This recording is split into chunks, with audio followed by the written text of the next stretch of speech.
তো বন্ধুরা, তোমরা যারা 5th সেমিস্টারে 5 কোর্স নিয়ে পড়াশোনা করছো বর্ধমান ইউনিভার্সিটির আন্ডারে এবং তোমাদের যাদের দর্শন এসএসসি 3 এই সাবজেক্টটা রয়েছে, তো তোমাদের জন্য এই ভিডিওটা অত্যন্ত গুরুত্বপূর্ণ হতে চলেছে।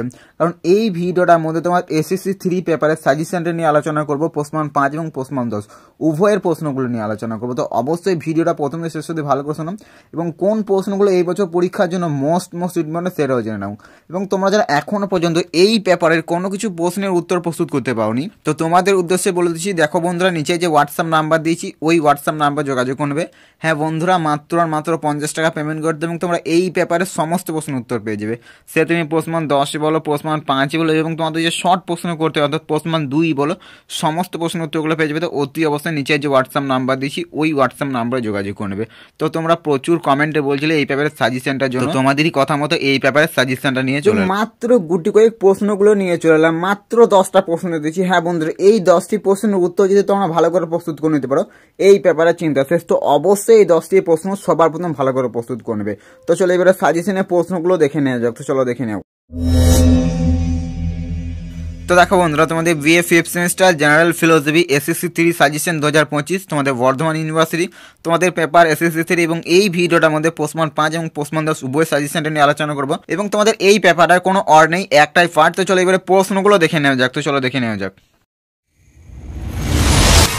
তো দেখো বন্ধুরা, প্রথমের গুরুত্বপূর্ণ প্রশ্ন হচ্ছে শব্দের দেবর্থকতা বলতে কি বোঝায়, দেবর্থকতার কারণগুলি আলোচনা করো। এবং এই দেবর্থকতা থেকেই আরেকটা গুরুত্বপূর্ণ প্রশ্ন আসতে পারে, আলংকারিক ভাষা কিভাবে শব্দের দেবর্থকতার কারণ হয়। এই দেখো, এই প্রশ্নগুলো তোমাদের একসাথে দিয়ে দিয়েছি এই কারণে, তাহলে তোমাদের বুঝতে অনেকটা সুবিধা হয়। শব্দ প্রয়োগের প্রচলিত রীতি ব্যতিক্রমগুলি খুঁজে বের করো। একসাথে প্রশ্নগুলো দিয়েছি, তাহলে তোমাদের বুঝতে সুবিধা হয়ে যায়। চলো এবার পরবর্তী গুরুত্বপূর্ণ প্রশ্ন দেখে নেওয়া যাক। এবং পরবর্তী গুরুত্বপূর্ণ প্রশ্ন হচ্ছে বাচনিক জ্ঞানের শর্তাবলী বা কারণগুলি বিবৃত করো বা আলোচনা করো বা ব্যাখ্যা করো। তো চলো পরবর্তী গুরুত্বপূর্ণ প্রশ্ন দেখে নেওয়া যাক। এবং পরবর্তী গুরুত্বপূর্ণ প্রশ্ন হচ্ছে অর্থের যাচাই যোগ্যতার মানদণ্ড বিবরণ দাও। অর্থের যাচাই যোগ্যতার মানদণ্ড বিবরণ দাও। তো চলো পরবর্তী গুরুত্বপূর্ণ প্রশ্ন দেখে নেওয়া যাক। এবং পরবর্তী গুরুত্বপূর্ণ প্রশ্ন হচ্ছে, দেখো বন্ধুরা, সত্যতা সম্পর্কে সংযুক্তিবাদের তত্ত্বটি ব্যাখ্যা করো। সত্যতা সম্পর্কে সংযুক্তিবাদের তত্ত্বটি ব্যাখ্যা করো। তো চলো পরবর্তী গুরুত্বপূর্ণ প্রশ্ন হচ্ছে ধারণার উৎস বিষয়ক তত্ত্ব হিসেবে প্রত্যয় অভিজ্ঞতাবাদের সংক্ষিপ্ত পরিচয় দাও। এবং দেখো, প্রত্যয় ও প্রতিরূপের মধ্যে পার্থক্যগুলি বিবৃত করো। প্রত্যয় ও প্রতিরূপের মধ্যে যে পার্থক্য সেটা আলোচনা করতে হবে। এবং আরেকটা প্রশ্ন দেখো, প্রত্যয় ও বুদ্ধিবাদের সংক্ষিপ্ত পরিচয় দাও। এই প্রশ্নগুলো তোমাদের একসাথে দিয়ে দিয়েছি। এই প্রশ্নগুলো অবশ্যই ভালো করে প্রস্তুত করবে। এইখান থেকে কিন্তু একটা প্রশ্ন আসার পরীক্ষায় প্রবল সম্ভাবনা আছে, তো অবশ্যই এই প্রশ্নগুলো ভালো করে প্রস্তুত করবে। তোমাদেরকে আবার বলে দিচ্ছি, প্রথমে যে প্রশ্নগুলো দিয়েছি ওই প্রশ্নগুলো কিন্তু মোস্ট ইম্পর্টেন্ট, তো অবশ্যই প্রত্যেকটা প্রশ্নের উত্তর ভালো করে প্রস্তুত করে নেবে। তো চলো এবার পরবর্তী প্রশ্নগুলো দেখে নেওয়া যাক। এবং দেখো বন্ধুরা, পরবর্তী গুরুত্বপূর্ণ প্রশ্ন হচ্ছে বুদ্ধি জ্ঞানের উৎস, এই তত্ত্বটি সংক্ষিপ্ত আলোচনা করো বা ব্যাখ্যা করো। বুদ্ধি যে জ্ঞানের উৎস, এই তত্ত্বটি সংক্ষেপে আলোচনা করো। তো চলো পরবর্তী গুরুত্বপূর্ণ প্রশ্ন হচ্ছে স্ববিরোধী বাক্য কি অর্থহীন, অস্পার্শকে অনুসরণ করে আলোচনা করো। এবং দেখো, কোনো বিষয়ের ধারণা থাকার শর্তগুলি কি কি, হস্পার্শকে অনুসরণ করে ব্যাখ্যা করো। তো চলো পরবর্তী গুরুত্বপূর্ণ প্রশ্ন দেখে নেওয়া যাক। এবং পরবর্তী গুরুত্বপূর্ণ প্রশ্ন হচ্ছে, দেখো, সত্যতা ও বিশ্বাসের মধ্যে সম্বন্ধ ব্যাখ্যা করো। সত্যতা ও বিশ্বাসের মধ্যে সম্বন্ধ ব্যাখ্যা করো। এই প্রশ্নটি খুবই গুরুত্বপূর্ণ একটা প্রশ্ন। এবং দেখো, সত্যতা সম্পর্কে প্রয়োগবাদের মানদণ্ডটি ব্যাখ্যা ও বিচার করো।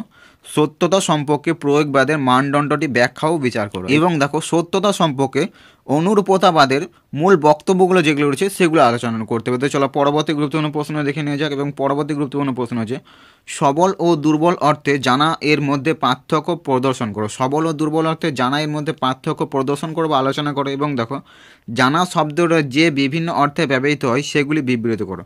জানা শব্দটি যে বিভিন্ন অর্থে ব্যবহৃত হয় সেগুলি বিবৃত করো। এবং কখন বলা যাবে যে এস জানে যে পি। এবং পরবর্তী গুরুত্বপূর্ণ প্রশ্ন হচ্ছে, দেখো, একটি বাক্যের প্রাসঙ্গ বিভ্রমজনিত অর্থনিহিতা কি সংক্ষেপে ব্যাখ্যা করো। একটি বাক্যের প্রাসঙ্গ বিভ্রমজনিত অর্থনিহিতা কি সংক্ষেপে ব্যাখ্যা করো। এবং শেষ গুরুত্বপূর্ণ প্রশ্ন হচ্ছে প্রকৃত সংকেত এবং প্রথাসিদ্ধ সংকেতের মধ্যে পার্থক্য হস্পার্শকে অনুসরণ করে বিশদ করো। প্রকৃত সংকেত এবং প্রথাসিদ্ধ সংকেত এর মধ্যে পার্থক্য হস্পার্শকে অনুসরণ করে বিশদ করো। তো দেখো বন্ধুরা, এই মাত্র 11টা প্রশ্ন দিচ্ছি এবং এই 11টি প্রশ্ন যদি ভালো করে প্রস্তুত করে নিতে পারো, এই পেপারে চিন্তা শেষ। এই প্রশ্নগুলো অবশ্যই ভালো করে প্রস্তুত করে নেবে। এবং তোমাদেরকে আরেকটা গুরুত্বপূর্ণ কথা বলে দিই, আমি যে প্রশ্নগুলো দিয়েছি এই প্রশ্নগুলোর মধ্যে যে তোমরা হুবহু 100% কমন পেয়ে যাবে তা নয়।